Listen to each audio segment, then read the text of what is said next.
हरिस्तोत्रम्। जगज्जालपालं कचत्कण्ठमालं शरच्चन्द्रभालं महादैत्यकालं नभोनीलकायं दुरावारमायं सुपद्मासहायं भजेऽहं भजेऽहं सदाम्भोधिवासं गलत्पुष्पहासं जगत्सन्निवासं शतादित्यभासं गदाचक्रशस्त्रं लसत्पीतवस्त्रं हसच्चारुवक्त्रं भजेऽहं भजेऽहम् रमाकण्ठहारं श्रुतिव्रातसारं जलान्तर्विहारं धराभारहारं चिदानन्दरूपं मनोज्ञं स्वरूपं घृतानेकरूपं भजेऽहं भजेऽहम् जराजन्महीनं परानन्दपीनं समाधानलीनं सदैवानवीनं जगज्जन्महेतुं सुरानीककेतुं त्रिलोकेकसेतुं भजेऽहं भजेऽहम् कृतान्मानगानं खगाधीशयानं विमुक्तेर्निदानं हरारातिमानं स्वभक्तानुकूलं जगद्वृक्षमूलं निरस्तार्तशूलं भजेऽहं भजेऽहम् समस्तामरेशं द्विरेफाभकेशं जगद्बिम्बलेशं हृदाकाशदेशं सदा दिव्यदेहं विमुक्ताखिलेहं सुवैकुण्ठगेहं भजेऽहं भजेऽहम् सुरालीम्बलिष्ठं त्रिलोकीवरिष्ठं गुरूणां गरिष्ठं स्वरूपैकनिष्ठं सदा युद्धधीरं महावीरवीरं महाम्भोधितीरं भजेऽहं भजेऽहम् रमावामभागं तलानग्रनागं कृताधीनयागं गतारागरागं मुनैन्द्रैः सुमितं सुरैः सम्परीतं गुणौधैर्गीतं भजेऽहं भजेऽहम् फलश्रुति इदं यस्तु नित्यं समाधाय चित्तं पठेदष्टकं कण्ठहारं मुरारे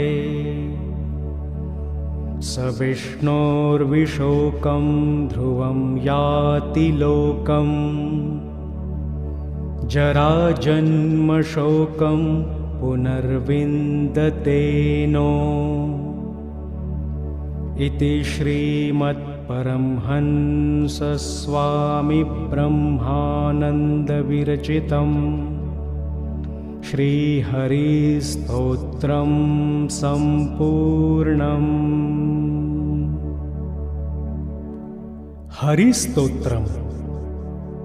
जगज्जालपालं कचत्कण्ठमालं शरच्चन्द्रभालं महादैत्यकालं नभोनीलकायं दुरावारमायं सुपद्मासहायं भजेऽहं भजेऽहम् सदाम्भोधिवासं गलत्पुष्पहासं जगत्सन्निवासं शतादित्यभासं गदाचक्रशस्त्रं लसत्पीतवस्त्रं हसच्चारुवक्त्रं भजेऽहं भजेऽहम् रमाकण्ठहारं श्रुतिव्रातसारं जलान्तर्विहारं धराभारहारम् चिदानन्दरूपं मनोज्ञं स्वरूपं घृतानेकरूपं भजेऽहं भजेऽहम् जराजन्महीनं परानन्दपीनं समाधानलीनं सदैवानवीनं जगज्जन्महेतुं सुरानीककेतुं त्रिलोकेकसेतुं भजेऽहं भजेऽहम् कृतान्मानगानं खगाधीशयानं विमुक्तेर्निदानं हरारातिमानं स्वभक्तानुकूलं जगद्वृक्षमूलं निरस्तार्तशूलं भजेऽहं भजेऽहम् समस्तामरेशं द्विरेफाभकेशं जगद्बिम्बलेशं हृदाकाशदेशं सदा दिव्यदेहं विमुक्ताखिलेहं सुवैकुण्ठगेहं भजेऽहं भजेऽहम् सुरालीम्बलिष्ठं त्रिलोकीवरिष्ठं गुरूणां गरिष्ठं स्वरूपैकनिष्ठं सदा युद्धधीरं महावीरवीरं महाम्भोधितीरं भजेऽहं भजेऽहम् रमावामभागं तलानग्रनागं कृताधीनयागं गतारागरागं मुनैन्द्रैः सुमितं सुरैः सम्परीतं गुणौधैर्गीतं भजेऽहं भजेऽहम् फलश्रुति इदं यस्तु नित्यं समाधाय चित्तं पठेदष्टकं कण्ठहारं मुरारे स विष्णोर्विशोकं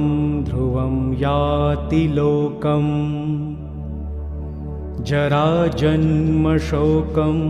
पुनर्विन्दतेनो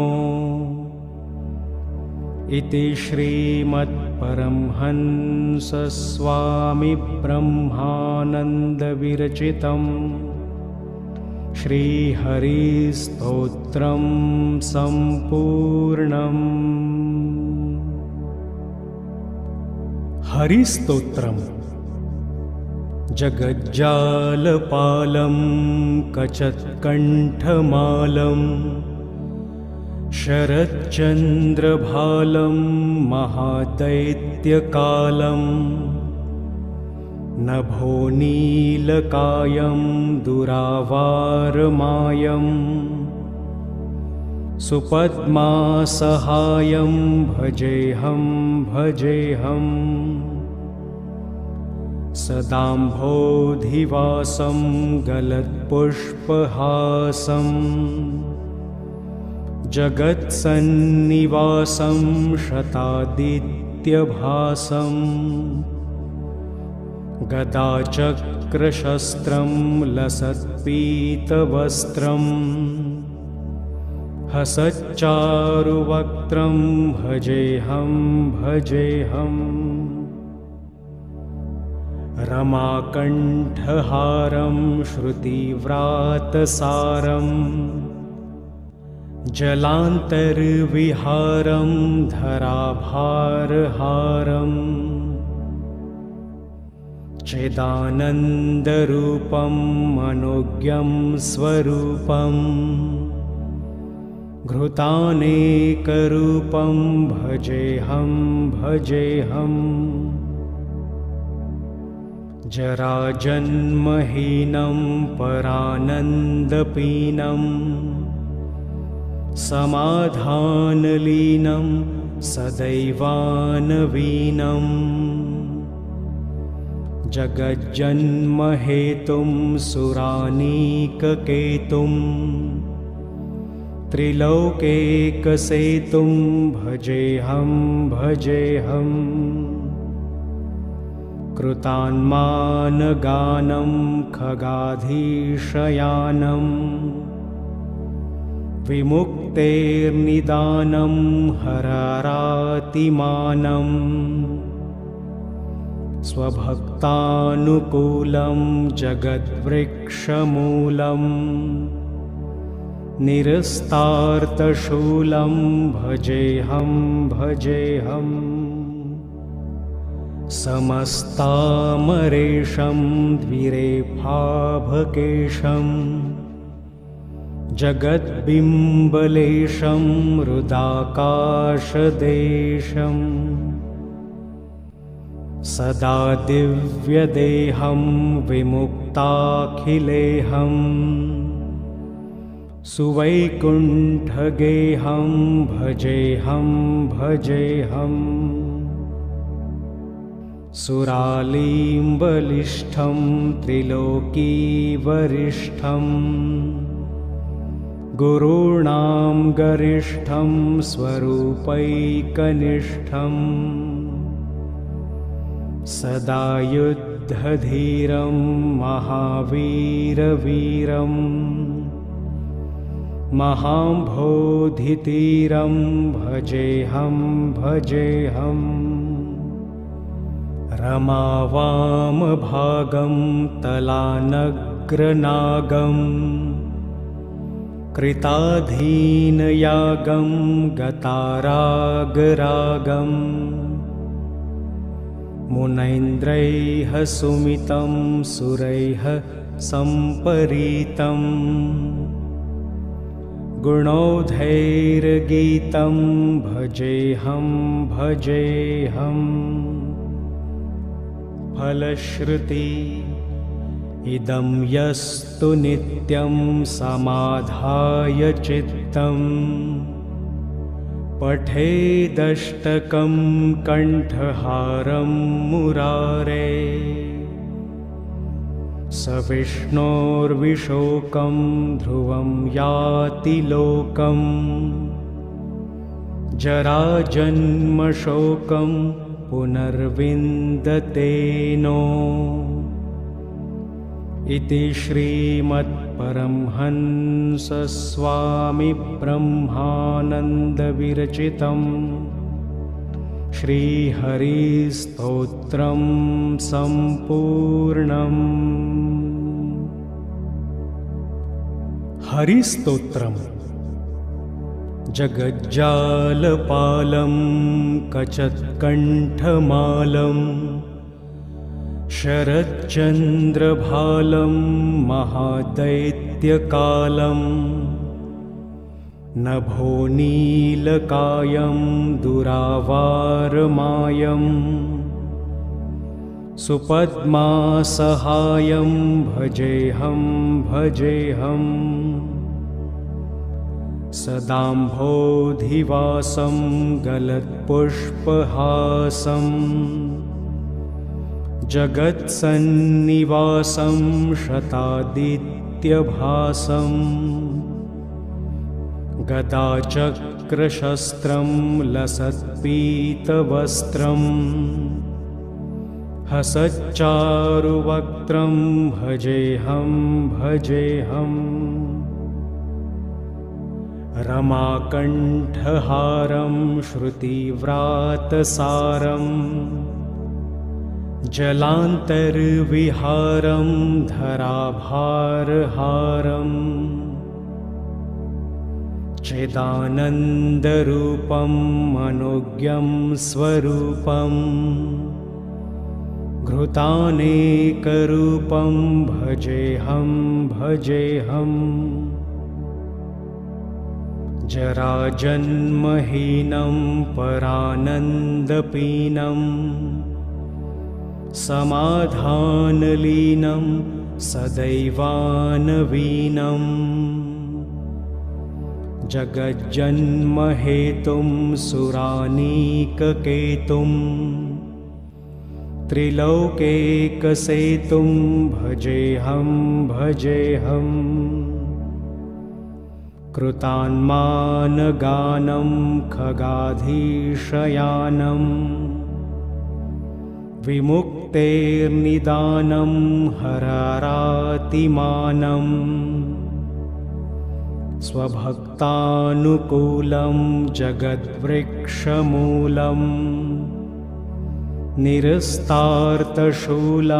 भजेऽहं भजेऽहम् समस्तामरेशं द्विरेफाभकेशं जगद्बिम्बलेशं हृदाकाशदेशं सदा दिव्यदेहं विमुक्ताखिलेहं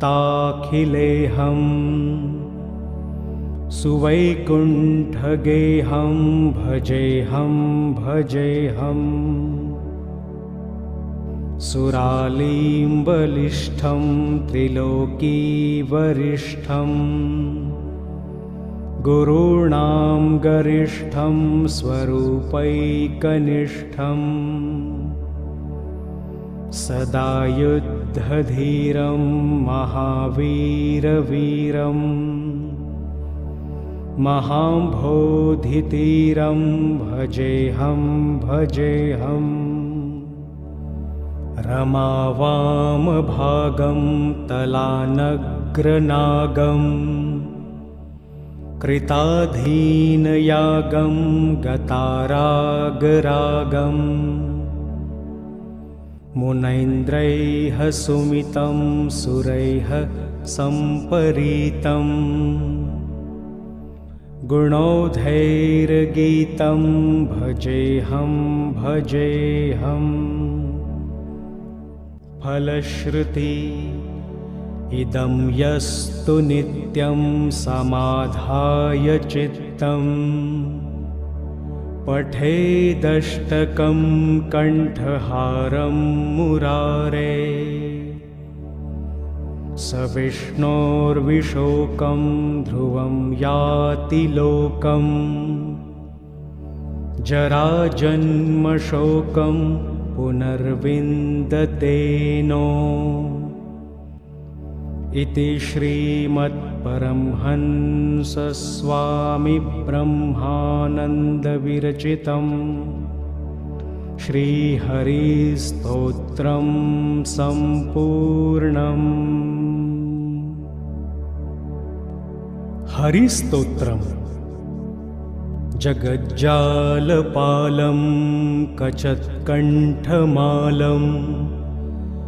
शरच्चन्द्रभालं महादैत्यकालं नभो नीलकायं दुरावारमायं सुपद्मासहायं भजेऽहं भजेऽहम् सदाम्भोधिवासं गलत्पुष्पहासं जगत्सन्निवासं शतादित्यभासं गदाचक्रशस्त्रं लसत्पीतवस्त्रं हसच्चारुवक्त्रं भजेऽहं भजेऽहम् रमाकण्ठहारं श्रुतिव्रातसारं जलान्तर्विहारं धराभारहारं चिदानन्दरूपं मनोज्ञं स्वरूपं घृतानेकरूपं भजेऽहं भजेऽहम् जराजन्महीनं परानन्दपीनं समाधानलीनं सदैवानवीनं जगज्जन्महेतुं सुरानीककेतुं त्रिलोकेकसेतुं भजेऽहं भजेऽहम् कृतान्मानगानं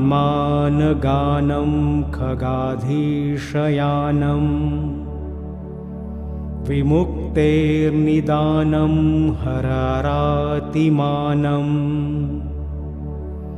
स्वभक्तानुकूलं जगद्वृक्षमूलं निरस्तार्तशूलं भजेऽहं भजेऽहम् समस्तामरेशं द्विरेफाभकेशं जगद्बिम्बलेशं हृदाकाशदेशं सदा दिव्यदेहं विमुक्ताखिलेहं सुवैकुण्ठगेहं भजेऽहं भजेऽहम् सुरालीम्बलिष्ठं त्रिलोकीवरिष्ठं गुरूणां गरिष्ठं स्वरूपैकनिष्ठं सदा युद्धधीरं महावीरवीरं महाम्भोधितीरं भजेऽहं भजेऽहम् रमावामभागं तलानग्रनागं कृताधीनयागं गतारागरागं मुनैन्द्रैः सुमितं सुरैः सम्परीतं गुणौधैर्गीतं भजेऽहं भजेऽहम् फलश्रुति इदं यस्तु नित्यं समाधाय चित्तं पठेदष्टकं कण्ठहारं मुरारे स विष्णोर्विशोकं ध्रुवं याति लोकं जराजन्मशोकं पुनर्विन्दते नो इति श्रीमद्परमहंसस्वामिब्रह्मानन्दविरचितं श्रीहरिस्तोत्रं सम्पूर्णम्। हरिस्तोत्रम् जगज्जालपालं कचत्कण्ठमालं शरच्चन्द्रभालं महादैत्यकालं नभोनीलकायं दुरावारमायं सुपद्मासहायं भजेऽहं भजेऽहम् सदाम्भोधिवासं गलत्पुष्पहासं जगत्सन्निवासं शतादित्यभासं गदाचक्रशस्त्रं लसत्पीतवस्त्रं हसच्चारुवक्त्रं भजेऽहं भजेऽहम् रमाकण्ठहारं श्रुतिव्रातसारं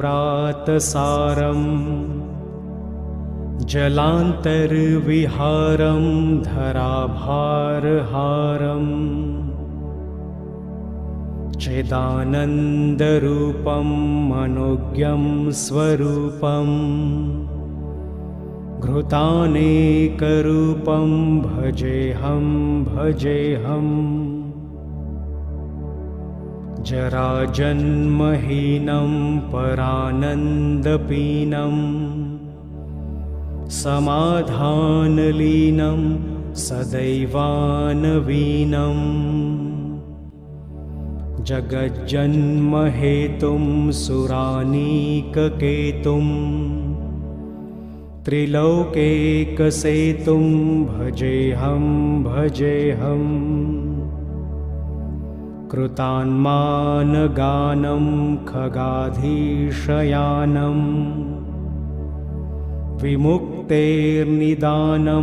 हरारातिमानं स्वभक्तानुकूलं जगद्वृक्षमूलं निरस्तार्तशूलं भजेऽहं भजेऽहम् समस्तामरेशं द्विरेफाभकेशं जगद्बिम्बलेशं हृदाकाशदेशं सदा दिव्यदेहं विमुक्ताखिलेहं सुवैकुण्ठगेहं भजेऽहं भजेऽहम् सुरालीम्बलिष्ठं त्रिलोकीवरिष्ठं गुरूणां गरिष्ठं स्वरूपैकनिष्ठं सदा युद्धधीरं महावीरवीरं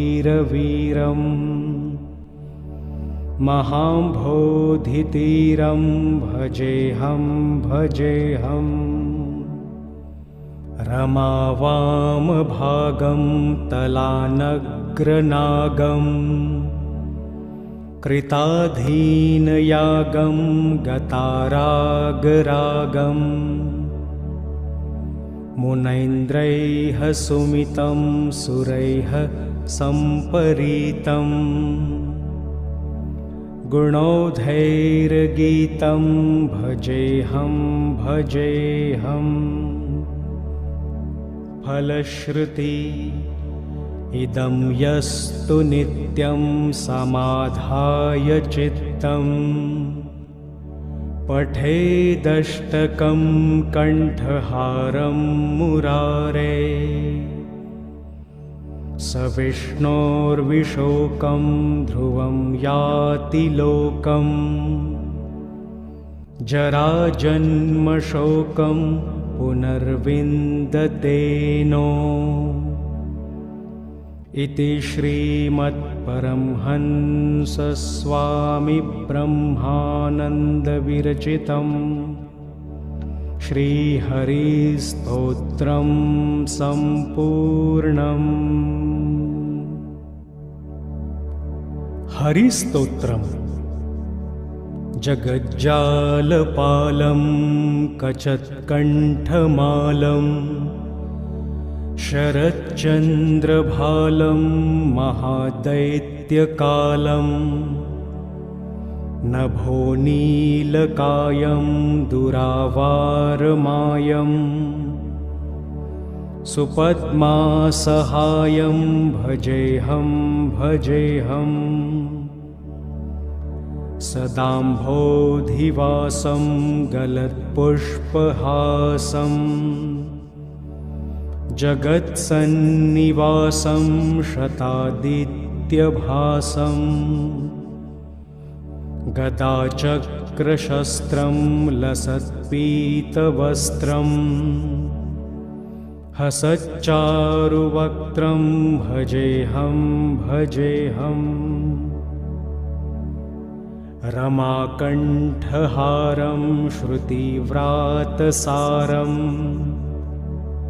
जलान्तर्विहारं धराभारहारम् चिदानन्दरूपं मनोज्ञं स्वरूपं घृतानेकरूपं भजेऽहं भजेऽहम् जराजन्महीनं परानन्दपीनं समाधानलीनं सदैवानवीनं जगज्जन्महेतुं सुरानीककेतुं त्रिलोकेकसेतुं भजेऽहं भजेऽहम् कृतान्मानगानं खगाधीशयानं विमुक्तेर्निदानं हरारातिमानं स्वभक्तानुकूलं जगद्वृक्षमूलं निरस्तार्तशूलं भजेऽहं भजेऽहम्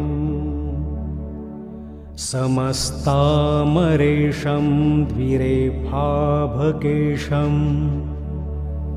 जगद्बिम्बलेशं हृदाकाशदेशं सदा दिव्यदेहं विमुक्ताखिलेहं सुवैकुण्ठगेहं भजेऽहं भजेऽहम् सुरालीम्बलिष्ठं त्रिलोकीवरिष्ठं गुरूणां गरिष्ठं स्वरूपैकनिष्ठं सदा युद्धधीरं महावीरवीरं महाम्भोधितीरं भजेऽहं भजेऽहम् रमावामभागं तलानग्रनागं कृताधीनयागं गतारागरागं मुनैन्द्रैः सुमितं सुरैः सम्परीतं गुणौधैर्गीतं भजेऽहं भजेऽहम् फलश्रुति इदं यस्तु नित्यं समाधाय चित्तं पठेदष्टकं कण्ठहारं मुरारे स विष्णोर्विशोकं ध्रुवं याति लोकं जराजन्मशोकं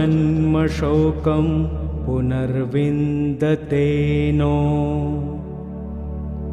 इति श्रीमद्परमहंसस्वामिब्रह्मानन्दविरचितं श्रीहरिस्तोत्रं सम्पूर्णम्।